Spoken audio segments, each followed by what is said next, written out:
Hey, everybody, it's Fletcher Ellingson here with Vision Pros Live. I'm your host and coach. Today on the show, we have Steve Frazier. And Steve Frazier is known for Release the Coffee Cuffs. And he is an author, he is a coach, he is a speaker, and we're delighted to have him on the show today. Steve, welcome to Vision Pros. Thank you very much. It's my pleasure. Yeah. Hey, Steve, we were talking a little bit before the show, but I want to dive right into it. And I'm going to ask you to tell us about your vision. What's your vision, Steve? My vision is to ultimately let the world know what caffeine does to their bodies and minds. Okay. And let them make that decision. But knowledge. So you want to bring some additional knowledge and awareness to the public around this thing called caffeine. Yes. Got it. All right. Why is that important to you?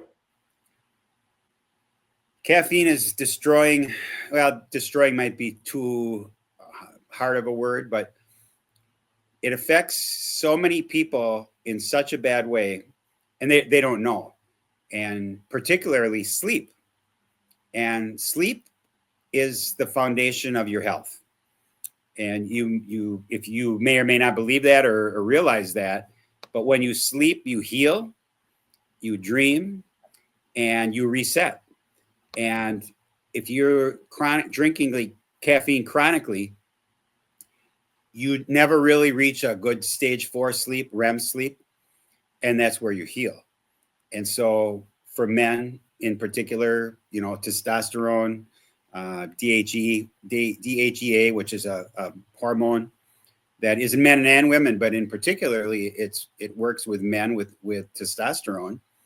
And so all these things put together leads me to say, I don't think these people know what they're doing with to themselves. And ironically, I just finished the book. It's called Release the Coffee Cuffs, Winning the Battle with Caffeine.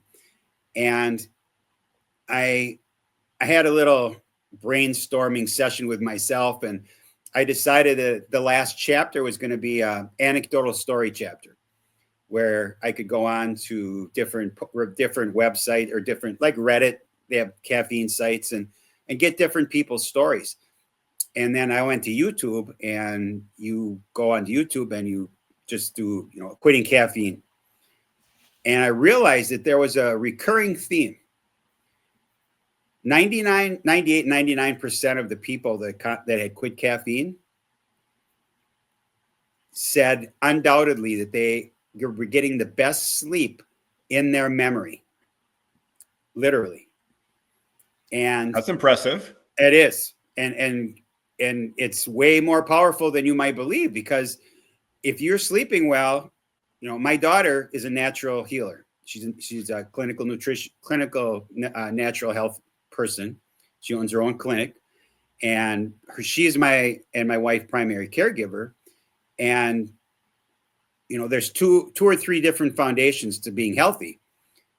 One is sleep, and one is what you put in your body. Those two. And so if you're putting caffeine in your body all the time, you not giving yourself opportunity to be healthy, because you automatically go into a fight or flight state. And that's with adrenaline. So the minute the caffeine hits you, it releases dopamine and adrenaline. So you're feeling great. So don't misunderstand me. And I occasionally use caffeine, okay, 2 to 4 times a year. When I drive to Florida with my wife, and I drive 10 to 12 hours a day, I drink caffeine because I'm alert and I'm not going to fall asleep, because I'm wired. I'm just being honest. Yeah. As a non-caffeine user, when I drink caffeine, I get a buzz. And ironically, when I do that, that first night that we stop in the hotel, I sometimes lay there for 2 or 3 hours before I can go to sleep, because the caffeine molecules go into your adenosine receptors up in your brain. Yep. And your body's exhausted, but your brain says you're wide awake. And Right, because and so we should let the audience know that adenosine, if it can't get into those receptors, you're not going to begin to feel drowsy. correct. Right. So Yep. caffeine takes the caffeine molecule sits in the place where the adenosine is trying to go. Exactly. It can't go there, and Nope. so you feel alert. Yep. Now that feels good, obviously, to feel alert. But what I hear, what you're saying is there's a natural rhythm to the body that adenosine is important because it's what helps us go to sleep, and that we all need that restful sleep, right? Exactly. And that's the circadian rhythm. Yes. And we all have it, because your Mhm. natural circadian rhythm is when you wake up. As an example, when I wake up in the morning, I have my living room window faces the east. So I stand there for 2 to 4 minutes. I look at the sunrise, or I look at the sun, or I'm often up at sunrise. And what it does is it helps your body to realize that, okay, we're going to kick that cortisol in. Yes. Not adrenaline, but cortisol, because cortisol Yep. is what gives you your jump into your day. So as you go through your day, then the cortisol goes down, and the melatonin and the adenosine goes up. So you naturally will fall asleep. Yeah, and we should, again, let's let the audience know that, because a lot of people think cortisol, oh, stress hormone. No. Cortisol is wonderful. It's super important. And it's just like you said, it's what begins to awaken the body. So that's why that morning sunlight is so good. It stimulates the release of cortisol, which then gives you a sense of being awake and alert. You could do this for me. I'm teasing. You obviously know exactly kind of what I'm saying here. Yeah, and I think the messaging that you're bringing is important, because a lot of the public don't know this, and Correct. so therefore they don't have access to leveraging this information. Would you agree with that? I would, absolutely. And the thing about caffeine, which many people, first thing they do when they get up in the morning is they have coffee. Well, there's two things that happen right away. One, your cortisol jumps. So you're naturally supposed to do this, but now you have stimulated artificially. And so what happens is that you have now messed with your whole circadian rhythm, because it's not going to be like that. You aren't going to go to sleep at the same time. And it affects, if you only have 1 or 2 cups of coffee in the morning, it will still mess with your REM4 stage sleep. Okay. In the middle of the night, because your rhythm is messed up. And, the adrenaline, that's a whole nother, that's a big thing, because adrenaline is supposed to be the fight or flight. If you are under attack, if you've heard of people lifting up cars off of people, things like that. Yeah. Well, when you're at your desk and you drink a couple cups of coffee, that's what you're telling your body. Okay. But you're not lifting up a car. You're typing on your desktop or doing some work, and your body's kind of confused. Yeah. And it can be reset. There's no doubt, but it takes some time, anywhere from 2 weeks to 6 months to reset your whole hormonal pattern, rhythm. One of the things. Let me ask you a question, Steve, because a lot of people who are listening to this, they may be questioning, like, oh, I've never thought about my caffeine intake, to this level, that it could be affecting my sleep, that it could be artificially reducing the amount of cortisol my body's creating. They may have not thought about. So, and then some people listening may be like, oh my gosh, I'm never going to give up caffeine, or, oh no, Steve's right, and I am handcuffed, so to speak, to it. Right. What I want to know about is how successful are you at helping people interrupt that addiction? Well, I just started the program, so I don't have a client yet. Okay, so this is brand new. Yes, it is. Right on. And, right on. The book is kind of the foundation. I have over 200 references in the book. Okay. Nice. So it's a scientific, there's 3 sections that are not cited. That would be Got the anecdotal stories, the introduction, which is me talking to you, and then the conclusions and observations. So I share my personal thoughts in the introduction and the conclusions and observations. And the 14 chapters in between I deal with a whole bunch of things. One specifically on women, one specifically on men, one specifically on teenagers, one on just the adrenal glands, one on DHEA, because these are all crucial. And I did want to go back to one thing. When you drink that coffee first thing in the morning, it's also a diuretic. Yep. Okay. And so you are already dehydrated when you wake up because you've gone all night and you haven't had anything to drink. So your body wants nourishment, it wants moisture. So what I do, I drink a 20-ounce cup of water with apple cider vinegar, lemon juice, organic lemon juice, a liquid humic fulvic acid. That's a heavy metal detox. Yeah. And then I also put something called cell food, which is an oxygenator. And I also put a dash of stevia in there because the apple cider vinegar has got quite a bite. So I'm tough, but I'm not quite that tough. So I have to sweeten it up a little bit. But the lemon juice alone with the water rehydrates your cells. And so how do you start your day then? You are now starting out hydrated. Your body is functioning well. You're thinking clearly. You have no brain fog. When you're drinking caffeine, what happens? When you are going to the bathroom all the time, it also releases a whole bunch of calcium and magnesium, a couple other minerals. And so if you aren't supplementing those, you are deficit.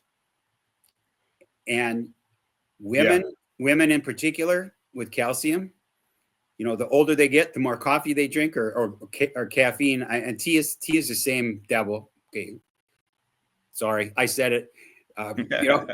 It does the same thing. It wears. It takes that magnesium, calcium out of their body. Their bones get brittle and they break easier. Sure. Yeah, and we're talking about caffeine. We're not just talking about coffee. There's caffeine, tea, Correct. Caffeine in coffee, obviously. There's all sorts of caffeine in soda pops, caffeine in energy drinks, right? Chocolate. There's a lot of caffeine in chocolate. Yep. Over-the-counter medications. Many prescription medications have caffeine. And guess what happens? Okay, we live in a society of immediate gratification. And I don't think anybody would argue with me with that. So what happens is that if the doctor gives you a medication and he says, well, this is going to help you feel better, but the actual medication isn't going to have an immediate impact. You throw a little caffeine in there, guess what? You get a dopamine hit, you get an adrenaline hit. And so everywhere you go, there's some over-the-counter medications for women for when they have PMS. Midol, extra strength Tylenol, maybe extra strength Excedrin. Some of these have up to 60 milligrams of caffeine alone in one pill. Now, when a woman in her last 2 weeks before she ovulates in her cycle, her ability to clean the caffeine out of her body goes down by 70% because of what her hormones are doing. And then it also stays with her 2 to 3 times longer. So if she slams a 20-ounce Starbucks at noon, which has got probably 2 to 350 milligrams of caffeine, it conceivably that it's still almost at full strength at 10 or 11 o'clock. The half-life on that, it doubles for women in the certain periods of their cycle, menstrual cycle. I want to pause here for a second because, sometimes when we present this type of information to an audience, there can be a lot of resistance. Mm-hmm. Hey, don't tell me what to do, Steve. Right. Don't tell me I have to cut out my caffeine. Don't tell me I have to stop. Don't tell me I have to change the way I'm living, right? Yep. So let's just be clear, because I really do get where you're coming from. And I don't believe that you're here to tell anyone what to do. Is that accurate? That is past accurate. Okay. Yes. And let me finish one I can't more make thought. anybody do anything. Right. I believe what you are offering people is an opportunity to get curious about their relationship to caffeine and to ask a very important question. Does my caffeine intake serve my life, or is it a detriment? Is it Correct. hindering me? Yep. Is that accurate? Absolutely. Yeah. Yeah. I've been involved in some situations where I learned the hard way. We can't make anybody do anything because we all have free will and free won't. Even parents can't make their kids do anything. I mean, they can pick them up if they're small enough and put them in bed. And as soon as they walk out, they get out of bed. Right. But as you age, as you get older, and most of the people who are watching this are probably consenting adults. Okay. I have no intention of telling them what to do. What is my end game? Okay. My end game is to inform people so that they can make decisions about their bodies and their health. Mm-hmm. Yeah. Based on things that nobody talks about. If you look at the studies that are promoted in the mainstream are generally done by coffee companies, soda companies, or small little institution think tanks that are funded by them. Well, they're not going to tell you that caffeine is bad. I mean, if you look back, and I don't know how old you are, you can Google this. I've done some work on mind control with the self-sabotage and also on EMFs. And when I did that, I went into the cigarette advertising back in the 60s. Yeah. And the theme there was, which cigarette is better for you? This is insane, right? And this was everywhere. It was on TV. It was in print. And I mean, I found some that says doctors recommend this cigarette more for pregnant women than any other cigarette. Yeah. Yeah. It's wild to look back at some of that old advertising and some of those old studies, right? Yes, correct. Yeah. And you bring up good points. It's always good to get curious about who's funding a research document. Yeah. Yep. Yeah. Hey, Steve, we're going to wrap this up now, but I want to give you one more opportunity. What would you like your listeners to take away from this? I would like them to think about their caffeine consumption. Mm-hmm. How much are they drinking? Mm-hmm. When are they drinking it? And why are they drinking it? All right. Those would be three takeaways. Right on. Those are good quality takeaways. Our guest today is Steve Frazier. Release the Coffee Cuffs. You'll soon be able to get his book. And Steve, where's the website that you want your audience to visit you at? ReleaseTheCoffeeCuffs.com. Thank you for being here today. I'm really happy that you tuned in to Vision Pros Live. I'm looking forward to seeing your reactions as these episodes continue to move forward. This is going to get more and more fun. We'll have more and more engagement as well. We'll invite people to participate in the show. And thank you for giving us your time and attention. Have an excellent time building out your vision and becoming a Vision Pro yourself.